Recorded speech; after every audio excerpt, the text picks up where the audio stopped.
make a start then, if that sounds good. So thanks to the association for asking me to speak. And this is just, as Adrian introduced, a review of the ITP forum and what it's about. So this started around about 2012 and gets the was essentially established by the Support Association, who said, wouldn't it be a good idea if doctors with an interest in ITP got together and in some way network to sort of support the patients. So that was the inception, and it was started in 2012. So what's it about? Well, it's the bottom line is the goals are to improve care and outcomes for patients with ITP in the UK. And how is that achieved? Well, the intention is the forum allows interaction of healthcare professionals to talk and discuss clinical issues and also to promote research. The other stated aim right from the start was to establish a network of specialist centres, so centres in the UK who could aim to match a certain set of standards or criteria of care and also had dedicated clinicians with an interest in the condition, because if you do a lot of something, you get better at it.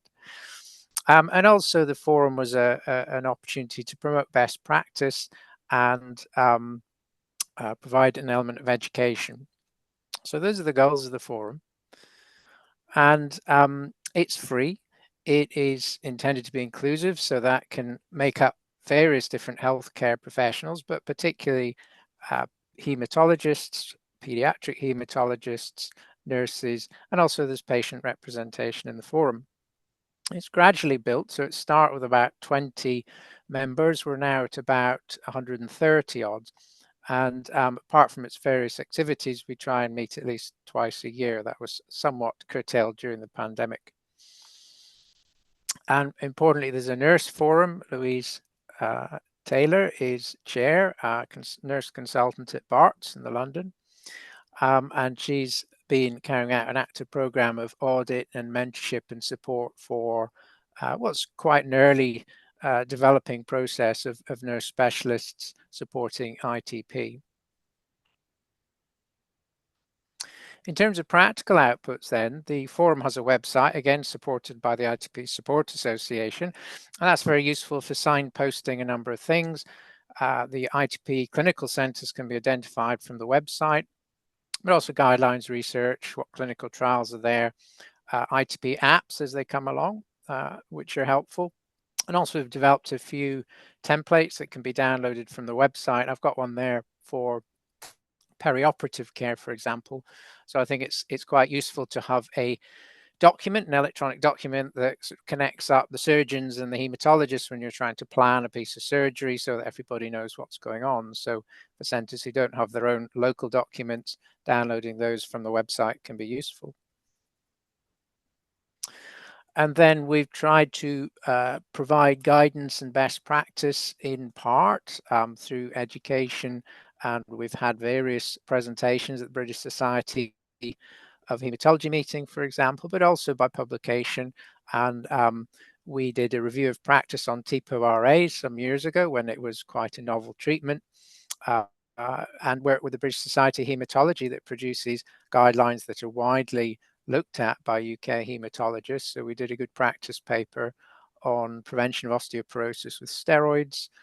And we also did one during the pandemic around ITP care.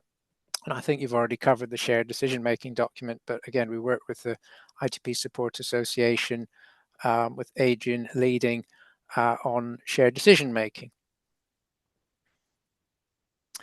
Also, we're registered as a professional body with NICE, the National Institute of Clinical Excellence, and that is useful because as potentially costly medications come through from clinical trials, phase 3 clinical trials, then they're looked at for not just their effectiveness, but also their cost effectiveness and value for money. So we were able to input into the NICE reviews of all the thrombopoietin receptor agonists and also fostamatinib. During the pandemic, we were active in providing guidance around both ITP care, but also as vaccinations started, there was quite a lot of concern around the potential for aggravating ITP should individuals get the COVID vaccine or not. It was a very live and worrisome issue for many patients at the time. So we provided some guidance, both patient information and clinical guidance to clinicians on the BSH website, and that was also on the ITP forum.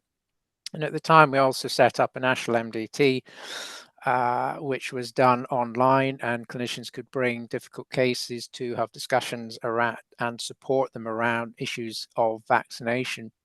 At the same time, we were interacting with Public Health England, and we had a real-time survey set up whereby clinicians could input patients who had either new ITP or an exacerbation of their ITP around the time of vaccine, and we were able to look at the outcomes of that and then feedback real time, which meant that actually in the UK, many more patients were able to get COVID vaccine than perhaps they did elsewhere, because we were seeing real time that actually there were relatively low anxieties around receiving the COVID vaccine with ITP, and actually some obvious benefit from COVID vaccination. Another thing that was organized around the ITP forum were some funded audits. So this was kindly sponsored by Grifols, and the intention here was to try and support audits, both local, regional or national audits, which are essentially quality process items. So you set a standard and then look at whether your practice meets that standard, and then decide on ways in which you can improve care to reach that standard. So that's audit. And there have been a number of audits supported in the last 3 years, and sometimes it's quite difficult to find the resource to get a good audit off the ground. So we've been able to support some interesting ITP specific audits. So it's another way of trying to bring up care in the UK, and that's ongoing. So what about clinical centres that I mentioned? And this is slightly different from the forum in that the forum is a wider group of clinicians that are interested in ITP. The clinical centres are units that say, yep, we can meet certain standards of engagement and education and sort of holistic good care for ITP. And it's an opportunity by making such centres visible for equity of care around the UK. So patients will hopefully not have to travel a long distance in order to be reviewed if they have complex needs in a unit with experience of ITP care. And so the image on the left is on the forum website, and that outlines centres that are participating in that. There's 38 centres in total.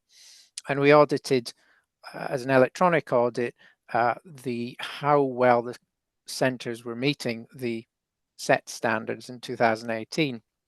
That's just a quick summary of notes. So the electronic audit asked centres whether they complied with the set standards, and also to provide some evidence that they were meeting the set standards. And as you can see, 22 out of 38 centres participated. In other words, not everybody was able to submit, but those that did largely felt they did meet the standards. I think audit of standards is both a professional obligation, but also helps centres who may not meet all standards to then negotiate with their management to try and bring that forward. So not meeting a standard is acceptable, but it also provides some impetus for clinicians to try and get the resource they need in order to move forward. As time goes by, needs change and staff turnover. So one thing that we're hoping to develop more strongly with time is regional MDT. So the intention there is to develop stronger network arrangements really for conditions like cancer care in the UK. Then there are established and embedded NHS networks that are fully funded for centres to provide guidance on complex cancer care. There is no such structure in the UK for conditions such as ITP, but I think the intention is to try and encourage a slightly more embedded approach to MDT networking at a regional level. So that's something we hope to take forward in the future. We're planning on re-auditing this year centres, and of course with time, centres change. We observed when we emailed around everybody last year that nearly a third of clinical leads had changed hands since the last audit in 2018. Some centres have closed, and other centres are keen to set up as ITP centres. So I'll finish with that slide, and I think that just says, look, we need to work together to deliver the best care for patients. And I think the forum, the clinical centres, the support association are all great ways of driving up care and interacting. So that's it. Thank you very much.